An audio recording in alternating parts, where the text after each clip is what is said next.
ನಮಸ್ಕಾರ ಎಲ್ರಿಗೂ. ನಾನು ರಮ್ಯ ಜಗತ್ ಮೈಸೂರು. ನಾನೊಂದು ಪುಸ್ತಕವನ್ನು ಬಿಡುಗಡೆ ಮಾಡಿ 1 ತಿಂಗಳಾಯಿತು. ಆಲ್ಮೋಸ್ಟ್ 1 ತಿಂಗಳು 8 ದಿನ ಆಯಿತು. ಜನವರಿ 1ನೇ ತಾರೀಕು ಅಂದರೆ ಡಿಸೆಂಬರ್ 31ನೇ ತಾರೀಕು ಆ ಟೈಮ್ನಲ್ಲೇ ಬಿಡುಗಡೆ ಮಾಡಿದಂಥದ್ದು ಒಂದು ಲವ್ ಸ್ಟೋರಿ ನಾವೆಲ್, ಅವನ ಪ್ರೀತಿ ಆಕಾಶದಷ್ಟು ಅಂತ ಅಂದ್ಬಿಟ್ಟು. ನನ್ನ ರೆಗ್ಯುಲರ್ ವ್ಯೂವರ್ಸ್ಗೆ ಸಾಮಾನ್ಯ ಗೊತ್ತಿರುತ್ತೆ, ಯಾಕಂದರೆ ಆಲ್ಮೋಸ್ಟ್ ಒಂದು 70% ವೀಡಿಯೋ ಎಲ್ಲದರಲ್ಲೂ ಕೂಡ ಮಾರ್ಕೆಟಿಂಗ್ ಮಾಡ್ಕೊಂಡಿದ್ದೀನಿ. ಆ ಕಾರಣದಿಂದ ಒಂದಷ್ಟು ಜನರಿಗೆ ಗೊತ್ತಿರುತ್ತೆ. ಒಂದು ಎಮೋಷ್ನಲ್ ಲವ್ ಸ್ಟೋರಿ, ಅವನ ಪ್ರೀತಿ ಆಕಾಶದಷ್ಟು ಅಂತ ಅಂದ್ಬಿಟ್ಟು ಬರೆದಿದ್ದೆ ಲಾಸ್ಟ್ ಇಯರು 2024ರಲ್ಲಿ. ಬೇರೆ ಏನು ಅಂದರೆ ನೆನಪಲ್ಲಿ ಇರುವಂತಹ ಯಾವುದೂ ಕೆಲಸ ಮಾಡಲಿಲ್ಲ ಅನ್ನೋ ಕಾರಣಕ್ಕೋಸ್ಕರ ಪುಸ್ತಕವನ್ನು ಬರೆದಿದ್ದೆ. ಯಾಕಂದರೆ ಇದು ನನ್ನ ಒಂದು 5-6 ವರ್ಷದ ಕನಸು. ಆಗ್ಲಿಂದನೂ ಬರೀಬೇಕಂತ ಅಂದ್ಕೊಂಡಿದ್ದೆ. ಟೈಮು ಒದಗಿ ಬಂದಿರಲಿಲ್ಲ, ಜೊತೆಗೆ ಟೈಮ್ ಇರಲಿಲ್ಲ ಇದಕ್ಕೆ ಅಂತ ಬರೀಬೇಕು ಅಂದರೆ ಯಾವ್ದಾದ್ರು ಪುಸ್ತಕವನ್ನು ಡೆಡಿಕೇಟೆಡ್ ಆಗಿ ಒಂದು ಸ್ವಲ್ಪ ಸಮಯವನ್ನು, ಒಂದು ಸ್ವಲ್ಪ ದಿನಗಳನ್ನು ಇದಕ್ಕೆ ಅಂತಲೇ ಕೊಡಬೇಕಾಗಿತ್ತು. ಸೊ ಆ ಥರ ಪರಿಸ್ಥಿತಿಯಲ್ಲಿ ನಾನು ಇರಲಿಲ್ಲ. ಅಂದರೆ ಕೆಲಸಗಳನ್ನೆಲ್ಲ ಪಕ್ಕಕ್ಕಿಟ್ಟು ಪುಸ್ತಕ ಬರೆಯೋದಕ್ಕೆ ಟೈಮ್ ಕೊಡೋಂಥ ಒಂದು ಪರಿಸ್ಥಿತಿಯಲ್ಲಿ ನಾನು ಇರಲಿಲ್ಲ. ಆ ಕಾರಣದಿಂದನೇ ಈ ಒಂದು ಪುಸ್ತಕದ ಕೆಲಸ ಅಂದರೆ ಪುಸ್ತಕ ಬರೆಯುವಂತಹ ಕೆಲಸವನ್ನು ಮುಂದೂಡ್ತಾನೆ ಬಂದಿದೆ. ಬಟ್ 2024ರಲ್ಲಿ ನೆನಪಿನಲ್ಲಿ ಉಳಿಯುವಂತಹ, ಪ್ರತಿ ವರ್ಷವೂ ಒಂದು ನೆನಪಿನಲ್ಲಿ ಉಳಿಯುವಂತಹ ಏನಾದರೂ ಒಂದು ಕೆಲಸಗಳನ್ನು, ಒಂದು ಜೀವನದಲ್ಲಿ ಒಂದು ಚಿಕ್ಕ ಅಚೀವ್ಮೆಂಟ್ ನನ್ನ ಪ್ರಕಾರ, ಅಂದರೆ ಅದೇನೋ ತುಂಬ ದೊಡ್ಡ ಸಾಧನೆ ಅಂತಲ್ಲ, ಚಿಕ್ಕದಾಗಿ ಒಂದು ಚಿಕ್ಕ ಅಚೀವ್ಮೆಂಟ್ ಅಂತಲೇ ನನಗಷ್ಟೇ ನನಗನ್ಸಿದ್ರೆ ಸಾಕು ಅನ್ನೋ ರೀತಿಯಲ್ಲಿ ಮಾಡ್ಕೊತಾ ಬರ್ತಾಯಿದ್ದೆ. ಬಟ್ 2024ರಲ್ಲಿ ನಾನೇನು ಮಾಡಿರಲಿಲ್ಲ. ಅದಕ್ಕೋಸ್ಕರ ಏನು ಮಾಡಿದೆ, ಈ ಒಂದು ಪುಸ್ತಕವನ್ನು ಬರೆದು ಬಿಡೋಣ ಅಂದ್ಬಿಟ್ಟು ಬರೆದು ಡಿಸೆಂಬರ್ 31ನೇ ತಾರೀಕು ಆ ಟೈಮ್ನಲ್ಲೇ ಬಿಡುಗಡೆ ಕೂಡ ಮಾಡಿದ್ದೆ. 1 ತಿಂಗಳು ಆಯಿತು ಇದು. ಇನ್ನು ಈ ಒಂದು ಪುಸ್ತಕದಲ್ಲಿ ಎಷ್ಟು ಲಕ್ಷ ಸಂಪಾದನೆ ಮಾಡಿದ್ದೀನಿ ಅಂತ ತಿಳಿಸ್ತೀನಿ. ಯಾಕಂದರೆ ಕೆಲವರು ಯಾರೋ ಕಮೆಂಟ್ ಹಾಕಿದರು, ಪುಸ್ತಕ ಹಂಗೆ ಬೇಕಿದ್ದವ್ರು ತಗೊಳ್ಳಿ ಅಂತ ಹೇಳಿದಾಗ ಇದರಲ್ಲೇ ಲಕ್ಷ ಸಂಪಾದನೆ ಮಾಡ್ಕೊಂಡು ಏನೋ ಹಂಗೆ ಕಮೆಂಟ್ ಬಂದಿತ್ತು. ಅದಕ್ಕೋಸ್ಕರ ಹೌದು, ಆ್ಯಕ್ಚುಲಿ ಇದು ಎಷ್ಟು ಲಕ್ಷಗಳ ಸಂಪಾದನೆ ಮಾಡಿದ್ದೀನಿ 1 ತಿಂಗಳಲ್ಲಿ ಅನ್ನೋದು ಕೂಡ ಲೆಕ್ಕಾಚಾರ ತಿಳಿಸ್ತೀನಿ. ಯಾಕಂದರೆ ಪ್ರತಿಯೊಂದು ಕೂಡ ಲೆಕ್ಕಾಚಾರ ಇರಬೇಕಾಗುತ್ತೆ, ಅದಕ್ಕೋಸ್ಕರನೇ ತಿಳಿಸ್ತೀನಿ. ನಾನು ಇದು ಆ್ಯಕ್ಚುಲಿ ಈ ಒಂದು ಪುಸ್ತಕವನ್ನು ಬರೆಯೋದಕ್ಕೆ ನನ್ನ ಒಂದು 20 ದಿನಗಳ ಟೈಮನ್ನು ಇದಕ್ಕಾಗಿ ಮುಡಿಪಾಗಿ ಇಟ್ಟಿದೆ. ಆಲ್ಮೋಸ್ಟ್ 20 ದಿನಗಳು ಅಂತಂತಂದರೆ ನನ್ನ ಒಂದು ಅರ್ನಿಂಗ್ಸ್ 2ರಿಂದ 1.25 ಲಕ್ಷ ರೂಪಾಯಿಯಷ್ಟು ಅರ್ನಿಂಗ್ಸ್ ನನ್ನ ಒಂದು ಬೇರೆ ಕೆಲಸದಲ್ಲಿ ಮಾಡಿಕೊಳ್ಳುವಂತಹ ಕೆಲಸಗಳನ್ನೆಲ್ಲ ಪಕ್ಕಕ್ಕಿಟ್ಟು ಈ ಒಂದು ಪುಸ್ತಕಕ್ಕಾಗಿ ಸಂಪೂರ್ಣವಾಗಿ ಮೀಸಲಿಟ್ಟಿದ್ದೆ. ಸೊ ನನ್ನ ಒಂದು 20 ದಿನಗಳ ಸಮಯ ಈ ಒಂದು ಪುಸ್ತಕದಲ್ಲಿ ಇನ್ವೆಸ್ಟ್ಮೆಂಟ್ ಅಂತ ಅಂದ್ಕೊಳ್ಳಿ. ನನ್ನ ಒಂದು ಭಾವನೆ, ಫೀಲಿಂಗ್ಸು, ಬುದ್ಧಿ ಇದೆಲ್ಲ ಬಿಟ್ಟರು ನನ್ನ ಒಂದು ಟೈಮ್, ಯಾವಾಗಲೂ ಅಷ್ಟೇ ಟೈಮ್ ಈಸ್ ಮನಿ ಅಂತ ಏನು ಹೇಳ್ತೀವೋ ಅದೇ ರೀತಿಯಾಗಿ ನನ್ನ ಒಂದು ಸಮಯದ ಲೆಕ್ಕಾಚಾರ ಬಂದರೆ 20 ದಿನಗಳ ಕಾಲ, ಅಂದರೆ ನನ್ನ ಒಂದು ಬೇರೆ ಕೆಲಸಗಳೇನಿರುತ್ತೆ ಆ ಒಂದು ಕೆಲಸಗಳಲ್ಲಿ 2ರಿಂದ 2.25 ಲಕ್ಷ ರೂಪಾಯಿವರೆಗೆ ದುಡಿತಾ ಇದ್ದೆ. ಅಷ್ಟು ಸಮಯದಲ್ಲಿ ಅಷ್ಟು ಸಮಯನ ಅದಷ್ಟನ್ನು ಸ್ಟಾಪ್ ಮಾಡಿ ಈ ಒಂದು ಪುಸ್ತಕಕ್ಕಾಗಿ ಮೀಸಲಿಟ್ಟಿದ್ದೆ. ಸೊ ನನಗೆ 2ರಿಂದ 2.25 ಲಕ್ಷ ರೂಪಾಯಿ ಇದರಿಂದ ಅರ್ನ್ ಆಗಿದರೆ ಅಲ್ಲಿಗೆ ನನಗೆ ಏನು ವ್ಯತ್ಯಾಸ ಏನು ಕಾಣ್ತಾ ಇರಲಿಲ್ಲ. 2.25 ಲಕ್ಷಕ್ಕಿಂತ ಹೆಚ್ಚಿಗೆ ಆಗುತ್ತಲ್ಲ, ಆಗ ನನಗೆ ಇದು ವಿಪರೀತವಾಗಿ ಲಾಭ ತಂದು ಕೊಟ್ಟಂತಹ ಪುಸ್ತಕ ಅಂತ ಹೇಳ್ಬೋದು. ಬಟ್ ಇದು ಪುಸ್ತಕ ಬರೆಯೋದು ಕೇವಲ ಲಾಭಕ್ಕಾಗಿ ಮಾತ್ರ ಬರೆಯೋದಿಲ್ಲ, ಜನರಿಗೆ ರೀಚ್ ಆಗಬೇಕು, ನಾವು ಒಂದು ರೈಟರಾಗಿ ಗುರುತಿಸ್ಕೋಬೇಕು. ಯಾಕಂದರೆ ನಾನು ಆಲ್ಮೋಸ್ಟ್ ಒಂದು 7 ವರ್ಷದಿಂದನೂ ಬರಿತಾನೇ ಇದ್ದೀನಿ. ಬಟ್ ಆದರೆ ಪುಸ್ತಕ ಬರೆಯೋದಕ್ಕೆ ಟೈಮ್ ಆಗಿರಲಿಲ್ಲ, ಅದೊಂದು ಕೊರಗು ನನಗೆ ಕಾಡ್ತಾಯಿತ್ತು. ಅದಕ್ಕೋಸ್ಕರ ಪುಸ್ತಕದಲ್ಲಿ ಅದೇ ಬರೀ ಲಾಭನೇ ನೋಡೋಕ್ಕಾಗಲ್ಲ, ಜನರಿಗೆ ರೀಚ್ ಆಗಬೇಕು. ಜೊತೆಗೆ ನಮ್ಮ ಶ್ರಮಕ್ಕೆ ನಾವು ಅಂದ್ಕೊಂಡಿದ್ದಷ್ಟು ಪ್ರತಿಫಲ ಬಂದಿಲ್ಲ ಅಂದರೂ ಒಂದು ತಕ್ಕ ಮಟ್ಟಿಗೆ ಒಂದು ಪ್ರತಿಫಲ ಬರಬೇಕು, ಫೈನಾನ್ಷಿಯಲ್ ಆಗೂ ಕೂಡ. ಯಾಕಂದರೆ ಇರೋದು ಪ್ರಾಕ್ಟಿಕಲಾಗಿ ಮಾತಾಡಬೇಕು, ಸುಮ್ಮನೇನೋ ಬರೀ ಜನರಿಗೆ ರೀಚ್ ಮಾಡಿಸ್ಕೊಡ್ತೀವಿ ಆ ಥರ ಎಲ್ಲ. ಪ್ರಾಕ್ಟಿಕಲಾಗಿ ಮಾತಾಡಬೇಕಾದ್ರೆ ಫೈನಾನ್ಷಿಯಲ್ಗೂ ಕೂಡ ತಕ್ಕ ಮಟ್ಟಿಗಾದರೂ ನಮಗೆ ಅದು ರಿಟರ್ನ್ಸ್ ಬರಬೇಕು ಅನ್ನೋವಂತಹ ಒಂದು ಎಕ್ಸ್ಪೆಕ್ಟೇಷನ್ಸ್ ಎಲ್ಲ ರೈಟರ್ಸ್ಗೂ ಕೂಡ ಇದ್ದೇ ಇರುತ್ತೆ. ಅದೇ ರೀತಿಯಾಗಿ ಈಗ ನಾನು ಒಂದು 20 ದಿನಗಳು ಕೂಡ ಇದಕ್ಕೆ ಸಮಯ ಕೊಟ್ಟಿದ್ದಲ್ಲ, ನನಗೂ ಕೂಡ ಇತ್ತು. ಇನ್ನು ಈ ಒಂದು ಪುಸ್ತಕ ಈಗ 1 ತಿಂಗಳಲ್ಲಿ ಎಷ್ಟು ಮಾರಾಟವಾಗಿದೆ, ಎಷ್ಟು ಲಾಭ ಬಂದಿದೆ ಅಂತ ಹೇಳ್ತೀನಿ. ಅದಕ್ಕಿಂತ ಮುಂಚೆ ನಮ್ಮ ಒಂದು ಸ್ಯಾಂಡಲ್ವುಡ್ನ ಅಂದರೆ ಕನ್ನಡ ಚಿತ್ರರಂಗದ ಹಿರಿಯ ಕಲಾವಿದರಾದಂತಹ ಕೀರ್ತಿರಾಜ್ ಸರ್ ಅವರಿಗೆ ನಾನು ಕೃತಜ್ಞತೆಗಳನ್ನು ತಿಳಿಸ್ತೀನಿ. ಕಾರಣ ಬಂದು ಅವರು ಪುಸ್ತಕವನ್ನು ಓದಿ ಬಹಳ ಒಳ್ಳೆಯ ರಿವ್ಯೂವನ್ನು ಕೊಟ್ಟಿದ್ದಾರೆ. ಅಂದರೆ ತುಂಬ ಹಿರಿಯ ಕಲಾವಿದರು, ಕೆಲವರೆಲ್ಲ ರೆಸ್ಪಾಂಡ್ ಮಾಡಲ್ಲ. ಏನಾದರೂ ಓದಿದ್ರೆ ಅವರೇ ಹಾಕಿದ್ದವರೇ ಕೇಳಿ ಪುಸ್ತಕವನ್ನು ಅವರೇ ಅಡ್ರೆಸ್ ಕೊಟ್ಟು ಅವರೇ ತರಿಸ್ಕೊಂಡು ಮತ್ತು ನಮ್ಮ ಆಫೀಸ್ ನಂಬರ್ಗೂ ಫೋನ್ ಮಾಡಿ, ನಾನು ಸಿಕ್ಕಿರಲಿಲ್ಲ ಇನ್ನೊಂದು ಸತಿ ನನ್ನ ಪರ್ಸ್ನಲ್ ನಂಬರ್ಗೂ ಫೋನ್ ಮಾಡಿ ಮಾತಾಡಿ ಬಹಳ ಚೆನ್ನಾಗಿದೆ ಅಂತ ಹೇಳಿದರು. ಜೊತೆಗೆ ಯಾವುದೇ ಕಾರಣಕ್ಕೂ ಸ್ಟಾಪ್ ಮಾಡಿಬಿಡಮ್ಮ, ಕಂಟಿನ್ಯೂ ಮಾಡು, ಬರವಣಿಗೆ ಬಹಳ ಚೆನ್ನಾಗಿದೆ ಅಂದರು. ಅದು ಎಲ್ಲ ಒಂದು ಕಡೆ ಒಂದು ಮೋಟಿವೇಶನ್ ಆಗಿ ನನಗೂ ಖುಷಿ ಆಯಿತು. ಕಂಟಿನ್ಯೂ ಮಾಡು ಅಂತಂದರು. ಯಾಕಂದರೆ ಬರವಣಿಗೆ ಇಷ್ಟ ಆಗಿಲ್ಲ ಅಂತಂದರೆ ಚೆನ್ನಾಗಿತ್ತು ಅಂತ ಅಂದ್ಬಿಟ್ಟು ಅಂದರೆ ಇಲ್ಲಿಗೆ ನಿಲ್ಲಿಸ್ಲಿ ಅನ್ನೋ ಅಂತಹ ಒಂದು ಇದು ಬರುತ್ತೆ. ಬಟ್ ಆದರೆ ಅವರು ಯಾವುದೇ ಕಾರಣಕ್ಕೂ ಸ್ಟಾಪ್ ಮಾಡಿಬಿಡ, ಇದರಲ್ಲಿ ಒಳ್ಳೆ ಭವಿಷ್ಯ ಇದೆ, ಕಂಟಿನ್ಯೂ ಮಾಡು ಅಂತೆಲ್ಲ ಹೇಳಿದ್ರಲ್ಲ, ಬಹಳ ಖುಷಿಯಾಯಿತು. Sir thank you so much. ಭಾಳ ಖುಷಿಯಾಯಿತು. ತುಂಬ ದೊಡ್ಡವರು, ಒಂದು ದೊಡ್ಡತನ ಅನ್ನೋದು ಇದಕ್ಕೆ ಅವ್ರು ಹೇಳ್ದೇ ಇರ್ಬೋದಿತ್ತು, ಅವರ ಒಂದು ಇದಕ್ಕೆ ಓದ್ಬಿಟ್ಟು ಸುಮ್ಮನೆ ಆಗ್ಬೋದಾಗಿತ್ತು. ಆದರೆ ಅವರು ನನಗೆ ಮತ್ತೆ 2-3 ಸತಿ ಕಾಂಟ್ಯಾಕ್ಟ್ ಮಾಡಿದ್ದಾರೆ. ಆಫೀಸ್ ನಂಬರ್ಗಳಿಗೆ, ನನ್ನ ನಂಬರ್ಗೆ ಎಲ್ಲಕ್ಕೂ ಕಾಂಟ್ಯಾಕ್ಟ್ ಮಾಡಿ ಮಾತಾಡಿ ಒಂದು ಪ್ರೋತ್ಸಾಹ ನೀಡಿದ್ದಾರೆ. ಅದಕ್ಕೆ ಬಹಳ ಖುಷಿಯಾಯಿತು. Thank you sir, thank you so much ನಿಮಗೆ.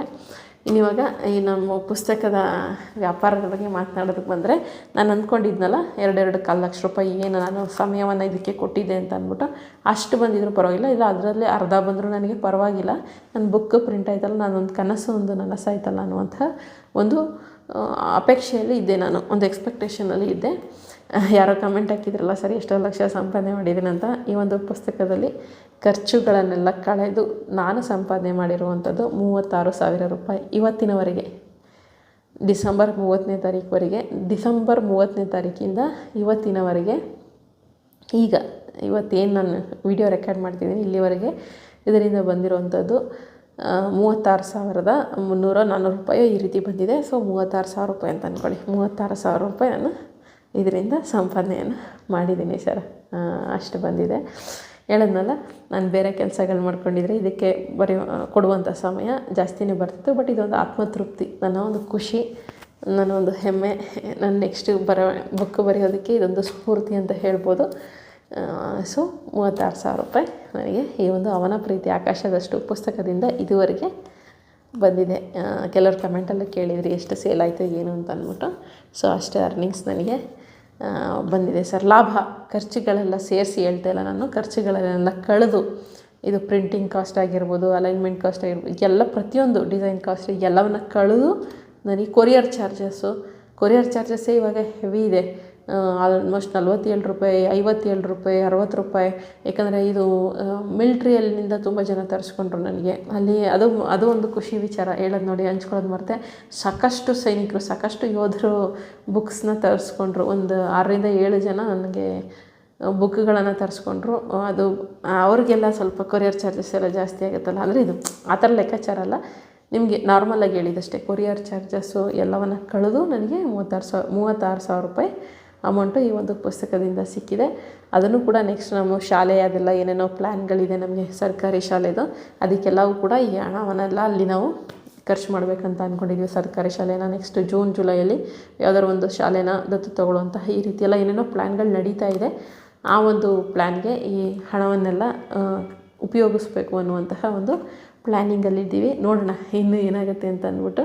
ಇನ್ನು ಅಷ್ಟು ಬುಕ್ ಇದೆ, ಅಷ್ಟು ಸೇಲ್ ಆಗಬೇಕು, ತೋರ್ಸಪ್ಪಲ್ಲಿ ಅಷ್ಟು ಸೇಲ್ ಆಗಬೇಕು. ಅಷ್ಟು ಸೇಲ್ ಆದರೆ ನನ್ನ ಒಂದು ಟಾರ್ಗೆಟು ಕಂಪ್ಲೀಟ್ ಆಗುತ್ತೆ ಅಂತ. ನೆಕ್ಸ್ಟ್ ನೋಡೋಣ, ಬೇಡಿಕೆ ಬಂದರೆ ನೆಕ್ಸ್ಟ್ ಪ್ರಿಂಟ್ ಹಾಕ್ಸ್ತೀನಿ, ಇಲ್ಲಾಂದರೆ ಇದನ್ನೇನು ಮತ್ತೆ ಪ್ರಿಂಟ್ ಹಾಕ್ಸೋದಿಲ್ಲ. ಸೊ ಈ ಹಣವನ್ನೆಲ್ಲ ನಾನು ಸರ್ಕಾರಿ ಶಾಲೆ ಏನು ನಾವು ದತ್ತು ತೊಗೋಬೇಕು ಅಂತ ಪ್ಲ್ಯಾನ್ ಮಾಡ್ಕೊಂಡಿದ್ವಿ, ಅದಕ್ಕೆ ಬಳಸ್ಬೇಕಂತ ಅಂದ್ಕೊಂಡಿದ್ದೀವಿ. ಸೊ ಆಗ ನನಗೆ ಇದು ಕೋಟಿ ಸಂಪಾದನೆ ಮಾಡಿದಷ್ಟೇ ಖುಷಿ ಆಗುತ್ತೆ. ಏನೋ ಒಂದು ನಮ್ಮಿಂದ ಏನೋ ಒಂದು ಒಳ್ಳೆಯದಾಗಿದೆ ಅಂತಂದರೆ ಅದರಲ್ಲಿ ನನಗೆ ಹಂಗೆ ಖುಷಿಯಾಗುತ್ತೆ. ಲಕ್ಷ ಏನೋ ಕೋಟಿ ಸಂಪಾದನೆ ಮಾಡಿದಷ್ಟೇ ಸಂತೋಷ ಆಗುತ್ತೆ. ಸೊ ಇಷ್ಟೇ ಮ್ಯಾಟರ್, ಇನ್ನೇನಿಲ್ಲ. ಕೀರ್ತಿರಾಜ್ ಸರ್ಗೆ ಧನ್ಯವಾದ ಹೇಳ್ಬೇಕಾಗಿತ್ತು. ಅಂದರೆ ದೊಡ್ಡವ್ರು ಫೋನ್ ಮಾಡಿ ಯಾವುದೇ ಒಂಥರ ಹಿರಿಯ ಕಲಾವಿದರಂದರೆ ಅವರು ಶ್ರಮ, ಅವರು ಬೆಳೆಯೋದಕ್ಕೆ ಬಹಳಷ್ಟಿರುತ್ತೆ. ಅಂಥದ್ರಲ್ಲೂ ಡೌನ್ ಟು ಅರ್ಥಾಗಿ ನನಗೆ ನನ್ನಂಥ ಒಂದು ಚಿಕ್ಕ ಹುಡುಗಿಗೆ ಫೋನ್ ಮಾಡಿ, ಚಿಕ್ಕ ಹುಡುಗಿ ಅಂದರೆ ನೀವೇನು ವಯಸ್ಸಾಗಿಲ್ವಾ ಮೇಡಮ್ ಅಂತ ಕಾಮೆಂಟ್ ಹಾಕ್ಬಿಡಿ, ಅಂದರೆ ಅವ್ರನ್ನ ಕಂಪೇರ್ ಮಾಡಿಕೊಂಡ್ರೆ ಭಾಳ ಚಿಕ್ಕವಳು ಅಂತ ಹೇಳ್ತಾ ಇದ್ದೀನಿ ಅಷ್ಟೇ. ಇವ್ರಿಗೆ ನನಗೆ ಫೋನ್ ಮಾಡಿ ಎಲ್ಲ ಹೇಳಿದ್ರಲ್ಲ, ಸಪೋರ್ಟ್ ಮಾಡಿದ್ರಲ್ಲ, ಅದಕ್ಕೆ ಖುಷಿಯಾಯಿತು ಅಷ್ಟೇ. ಸೊ ಕೀರ್ತಿರಾಜ್ ಸರ್ಗೆ ಧನ್ಯವಾದಗಳು. ಹಾಗೆ ಮಹಾರಾಷ್ಟ್ರ, ಮುಂಬೈ, ನಮ್ಮ ಕರ್ನಾಟಕ ಹೊರತುಪಡಿಸಿ ಬೇರೆ ರಾಜ್ಯಗಳಿಂದನೂ ತರಿಸ್ಕೊಂಡ್ರು ಸಾಕಷ್ಟು ಜನ. ಎಲ್ರಿಗೂ ಪ್ರತಿಯೊಬ್ಬರು ಕೂಡ ಕೃತಜ್ಞತೆಗಳನ್ನ ತಿಳಿಸ್ತೀನಿ. ಸೊ ನಿಮಗೂ ಬೇಕಿದ್ದರೆ ಓದೋ ಅಭ್ಯಾಸ ಇದ್ದರೆ, ಇಲ್ಲದೇ ಇದ್ದರೂ ನನಗೋಸ್ಕರ ಒಮ್ಮೆ ಓದಿ ಅಂತ ಕೇಳ್ಕೊತೀನಿ. ಅಂದರೆ ಓದಿದರೆ ಖಂಡಿತವಾಗ್ಲೂ ಇಷ್ಟ ಆಗುತ್ತೆ. ಅದಕ್ಕೆ ನಾನು ಗ್ಯಾರಂಟಿ. ಓದಿ ಇಷ್ಟ ಆಗಿಲ್ಲ ಅಂತಂದರೆ ಬೇಕಾದ್ರೆ ನಾನು ಅಮೌಂಟನ್ನು ಖಂಡಿತವಾಗ್ಲೂ ರಿಟರ್ನ್ ಮಾಡಿ ಕೊಡ್ತೀನಿ. ಅವನ ಪ್ರೀತಿ ಆಕಾಶದಷ್ಟು. ನಿಮ್ಮ ಲೈಫಲ್ಲಿ ಏನೋ ಒಂದು ಪಾಸಿಟಿವ್ನೆಸ್ ಬರುತ್ತೆ. ಅಂದರೆ ರಿಲೇಷನ್ಶಿಪ್ ವಿಚಾರವಾಗಿ ನಾನು ಹೇಳ್ತಾ ಇರೋದು, ಬೇರೆ ರೀತಿಯಲ್ಲ. ಸೊ ಒಂದು ಖುಷಿನೂ ಆಗುತ್ತೆ, ಒಂದು ಪಾಸಿಟಿವ್ ವೈಬ್ಸ್ ಬರುತ್ತೆ ಅಂತ ಅಂದ್ಕೊಂಡಿದ್ದೀನಿ. ಸೊ ಓದುವಂಥ ಆಸಕ್ತಿ ಇರೋರು, ಇಲ್ಲದೇ ಇರೋರು ಕೂಡ ಒಮ್ಮೆ ಓದಿ. ಡಿಸ್ಪ್ಲೇಲಿ ಬರ್ತಾ ಇರೋಂತಹ ಫೋನ್ ನಂಬರ್ಗೆ ನೀವು ಒಂದು ವಾಟ್ಸಪ್ ಮೆಸೇಜ್ ಮಾಡಿದರೆ ಸಾಕು ಅಥವಾ ಕಾಲ್ ಮಾಡಿದರೆ ಸಾಕು, ನಿಮ್ಮ ಒಂದು ಮನೆ ಬಾಗಿಲಿಗೆ ಪುಸ್ತಕ ಬಂದು ತಲುಪುತ್ತೆ. Thank you. ತುಂಬ ಜನ ಸಪೋರ್ಟ್ ಮಾಡಿದ್ದೀರ. ಇವು 36,000 ರೂಪಾಯಿ ಅರ್ನ್ ಮಾಡಿದೆ ಅಂತಂದಲ್ಲ, ಅದಕ್ಕೆಲ್ಲವೂ ಕೂಡ ನಮ್ಮ ಒಂದು ವ್ಯೂವರ್ಸಿಂದಲೇ. ನಾವು ಸಿನಿಮಾ ಪ್ರಮೋಷನ್ಸ್ ಅದೇ ಜಾಸ್ತಿ ಮಾಡೋದ್ರಿಂದ ಸೆಲೆಬ್ರಿಟೀಸ್ ಕೈಲಿ ಈಸಿಯಾಗಿ ಪ್ರಮೋಷನ್ ಮಾಡಿಸ್ಬೋದು, ಏನು ತೊಂದರೆ ಇಲ್ಲ. ಒಂದು ಬುಕ್ ಕಳಿಸ್ಕೊಟ್ಬಿಟ್ರೆ ಸಾಕು, ಅವರು ಒಂದು ಬೈಟ್ ಕಳಿಸ್ಕೊಡಿ ಅಂತಂದರೆ ಕಳಿಸ್ಕೊಡ್ತಾರೆ. ಸೀರಿಯಲ್ ಆ್ಯಕ್ಟರ್ಸು ಅಷ್ಟೇ, ಸಿನಿಮಾದಲ್ಲೂ ಇದರಲ್ಲ ಸಾಮಾನ್ಯ ಒಂದು ವಾರಕ್ಕೊಮ್ಮೆ ಈ ರೀತಿಯಾಗಿ ಕಾಂಟ್ಯಾಕ್ಟಲ್ಲಿದ್ದಾರೆ ಫೋನಲ್ಲೆಲ್ಲ, ಆ ಥರ. ಬಟ್ ಕಳಿಸ್ಬೋದು. ಬಟ್ ಆದರೆ ಅವರೇನು ಓದಲ್ಲ, ಸುಮ್ಮನೆ ನನಗೋಸ್ಕರ ಬೈಟ್ ಕಳಿಸ್ಕೊಡ್ತಾರೆ ಅಷ್ಟೇ. ಬುಕ್ ಚೆನ್ನಾಗಿದೆ ಓದಿ ಅಂತ ಅಂದ್ಬಿಟ್ಟು ಅವ್ರು ನಿಜವಾಗ್ಲೂ ಓದಿರಲ್ಲ. ಅದಕ್ಕೆ ಓದ್ದೇ ಅದೊಂದು ರಿವ್ಯೂ ತೊಗೊಳೋದು ನನಗೆ ಅಷ್ಟು ಇಷ್ಟನೂ ಆಗಲ್ಲ. ಓದ್ಬಿಟ್ಟು ರಿವ್ಯೂ ಹೇಳಿದ್ರೆ ಓಕೆ, ಬಟ್ ಅವ್ರಿಗೆ ಟೈಮ್ ಇರಲ್ಲ, ನಾನು ಓದಿ ಅಂತ ಹೇಳೋದಕ್ಕೂ ಆಗಲ್ಲ. ಅದಕ್ಕೋಸ್ಕರ ನಾನು ಯಾವ ಸೆಲೆಬ್ರಿಟಿಗಳ ಕೈಲೂ ಕೂಡ ಪ್ರಮೋಷನ್ ಅಂತ ಏನೂ ಮಾಡಿಸ್ತಿಲ್ಲ. ಅಂದರೆ ಒಂದು ಬೈಟ್ಗಳು ಕಳಿಸಿ ಆ ಥರ ಎಲ್ಲ ಏನೂ ಮಾಡಿಸ್ತಾ ಇಲ್ಲ. ಕೊಟ್ಟರೆ ಅವ್ರು ಕಳಿಸಿದ್ರೆ ಸಾಕು, ಖಂಡಿತವಾಗ್ಲೂ ಒಂದು ಬೈಟಂತೂ ನನಗೋಸ್ಕರ ಕಳಿಸ್ಕೊಡ್ತಾರೆ. ಏನು ಈ ಒಂದು 8 ವರ್ಷದಲ್ಲಿ ಅಂದರೆ ಪ್ರಮೋಷನ್ ವಿಚಾರವಾಗೆಲ್ಲ ಕೆಲಸ ಮಾಡಿದ್ದೀನಿಲ್ಲ, ಅದರಿಂದ ಒಂದು ಬಾಂಧವ್ಯ ಇದೆ. ಬಟ್ ಆದರೆ ಅವ್ರು ಓದಲ್ಲ, ಸುಮ್ಮನೆ ಅದೆಲ್ಲ ಫೇಕ್ ರಿವ್ಯೂಗಳಾಗುತ್ತೆ, ಅದಕ್ಕೋಸ್ಕರ ನಾನು ಕಳಿಸಿಲ್ಲ ಅಷ್ಟೇ. ಒಟ್ಟಲ್ಲಿ thank you Keerthiraj sir, thank you. ಹಾಗೆ ಕಮೆಂಟ್ ಮಾಡಿದ್ರಲ್ಲ ತುಂಬ ಜನ, ಎಷ್ಟು ಸಂಪಾದನೆ ಆಗಿದೆ ಬುಕ್ಕಿಂದ ಅಂತ. 36,000 ರೂಪಾಯಿ ಆಗಿದೆ ಸರ್. ಇದೆಲ್ಲವೂ ಕೂಡ ನಾವು ಸರ್ಕಾರಿ ಶಾಲೆ ಇದಕ್ಕೆ ಡೆವಲಪ್ಮೆಂಟ್ಗೆ ಯೂಸ್ ಮಾಡ್ತೀವಿ. ಇದಿಷ್ಟು ಇವತ್ತಿನ ವೀಡಿಯೋ. ಡಿಸ್ಪ್ಲೇಲಿ ಬರ್ತಾ ಇರೋಂತಹ ನಂಬರ್ಗೆ ಫೋನ್ ಮಾಡಿ, ವಾಟ್ಸಪ್ ಮಾಡಿ, ಬುಕ್ ತರಿಸ್ಕೊಳ್ಳಿ, ಓದಿ. ಖುಷಿ ಆಗಿಲ್ಲ ಅಂತಂದರೆ ಹೇಳಿ, ನಾನು ಖಂಡಿತವಾಗ್ಲೂ ಅಮೌಂಟ್ ರಿಟರ್ನ್ ಮಾಡ್ತೀನಿ. ಖುಷಿಯಾದರೂ ಕೂಡ ನನ್ನ ಒಳಗಡೆ ಒಂದು ನನ್ನ ಪರ್ಸ್ನಲ್ ನಂಬರ್ ಇದೆ ಲಾಸ್ಟ್ ಪೇಜಲ್ಲಿ, ಅದಕ್ಕೆ ಫೋನ್ ಮಾಡಿ ರಿವ್ಯೂ ಹೇಳಿ, ನನಗೂ ಖುಷಿ ಆಗುತ್ತೆ. ಮುಂದಿನ ವೀಡಿಯೋ ಜೊತೆ ಸಿಗ್ತೀನಿ. ಧನ್ಯವಾದಗಳು. Thank you so much.